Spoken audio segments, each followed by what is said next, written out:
I don't want to taste the rainbow. Question for you. When is an engagement ring not an engagement ring?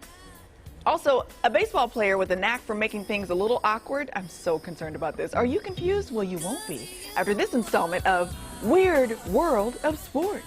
That's right, guys. It's the sports segment for people who don't like sports. And this morning, we have an update on the celebrity relationship that psychologists will be studying for decades. Oh. News broke this week that Larsa Pippen, the Real Housewives star and ex-wife of NBA legend Scottie Pippen, was engaged to Marcus Jordan, the son of Michael Jordan.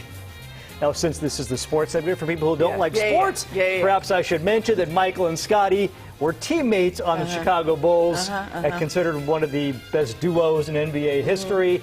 Scottie always in Michael's shadow. Right. It was a little He and his wife split up, and she goes and dates Michael's son. Yeah. Freud would have a field day with that. Yeah. Not to mention the other side. I'm going to go date my dad's teammate's ex-wife. A lot to unpack there. Anyway, she started dating Marcus Jordan last September, 10 months after her divorce from Scottie was final. Rumors started swirling, though, recently after Larsa was seen wearing what looks a heck of a lot like an engagement ring. And then last week, Marcus told TMZ the couple is working on a date and venue. Ooh. That sounds like an engagement to me, right? It does. Well, Larsa and Marcus have since cleared things up, in case you thought maybe this relationship isn't on the up and up. On the latest episode of their podcast, which I have a hard time believing anybody listens to. Interesting. Larsa said that Marcus gave her a promise ring, not an engagement ring. And she told him, "You gave me a promise ring." Which, of course, is not something that 32-year-old men often do. No. She's 49, by the way. Okay.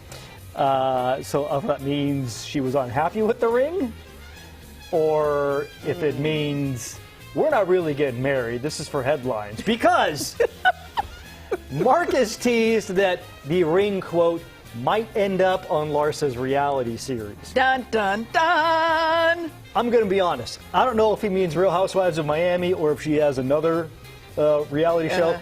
I didn't care to find out. Oh, maybe Basketball Wives. Maybe she's going to be on Basketball Wives. Yeah. I don't know.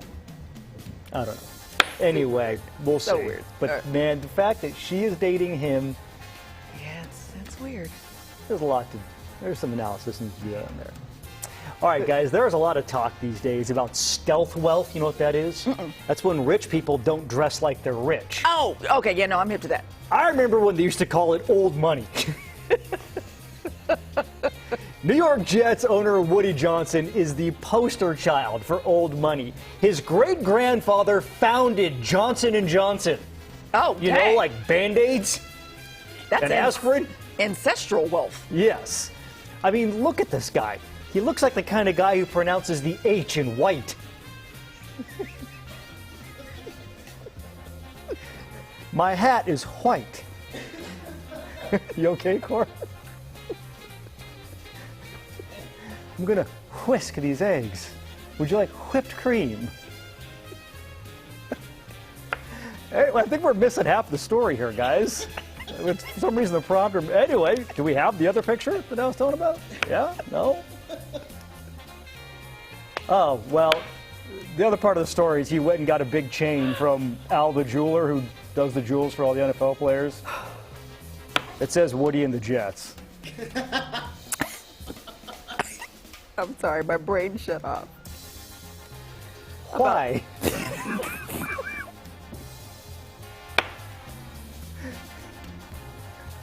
What do you mean? I'm just wondering where the other half of the story went. Anyway, look it up, Al the Jeweler on Instagram. It's a pretty gaudy chain. It's funny. All right, moving on now. This, by the way, isn't even the awkward part. Now we're getting to the awkward part. Are you kidding me? Yeah. Detroit Tigers announcer Matt Shepard has been taking some heat for comments during a recent broadcast. Take a look.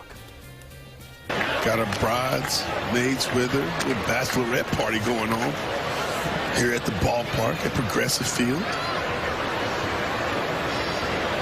Nothing sexier than a girl drinking a Leinenkugel. All right. Then a girl drinking a what? A Leinenkugel. It's a brand of beer. Okay. Very like Wisconsin, upper Midwest, Oh, okay. you know. Sure. People on Twitter called the comment awkward. Others lamented that every conversation about women ends up revolving around their physical appearance and whatnot.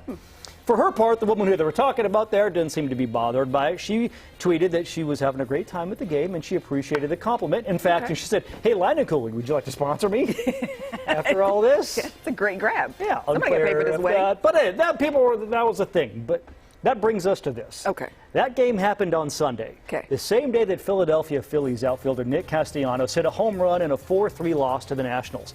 Why is that important? It's not.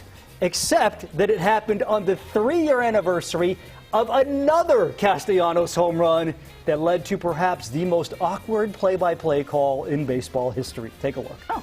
I pride myself and think of myself as a man of faith. As there's a drive in a deep left field by Castellanos, it will be a home run. And so that'll make it a 4-0 ball game. Okay, so the backstory here. That is I Reds don't know if I'll be announcer. putting on this headset again. I don't know if it's going to be for the Reds. I don't know if it's going to be for my bosses at Fox. I want to apologize for the people.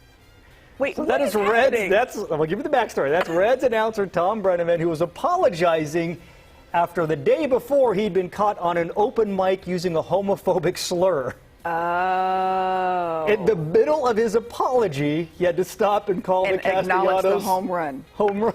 Took all the wind out of Castellanos' home run. But maybe like schedule that for the top of the broadcast When before you the know game there's starts. no action happening, no one's up at bat. Well, Brenneman was suspended, and that moment has since become a meme in I can see sports why. Twitter. But Castellanos, he can make things awkward on other days of the year, because that was August 20th. You know, Okay. he hit another home run on August 20th. But there was the time also that he interrupted an on-air eulogy for a World War II veteran with another home run. What? Well, that's a great life. 96 years. And Pat, just like his dad, went to KU. He also went to Bishop Ward High School. There's a drive into deep left center field, and there's never a great time to eulogize someone during the broadcast. So Probably not. we apologize for the timing, but our hearts go out to Pat, Nick who's just Castellanos. been a tremendous loyal employee to the Royals for 26 years. And his wife, Katie. Stirring tribute to Pat, Pat's grandfather there. Memo to broadcast crews doing Major League Baseball games. If you're going to do any kind of emotional tribute or an apology, do not doing it in an inning where Nick Castellanos is coming up to the plate. Because clearly that's the formula. Now, here's the thing. I'm going to say this. No shade to baseball. Baseball has slow moments. So I understand why announcers might feel like, oh, this would be a good time to slip this in. You know, probably got a little time. Okay, well, one of the cardinal rules, like when you're calling a baseball game, never start a story when there's 2 outs, because there could be the third out and the inning's over and you got to go to commercial break. Okay. So let's just not put tributes and apologies in innings where Nick Castellanos is coming to the bat. He also hit one on 9/11 during like years, not the day, but like years later. Yeah. Okay. All right, guys, and that is the weird world of sports.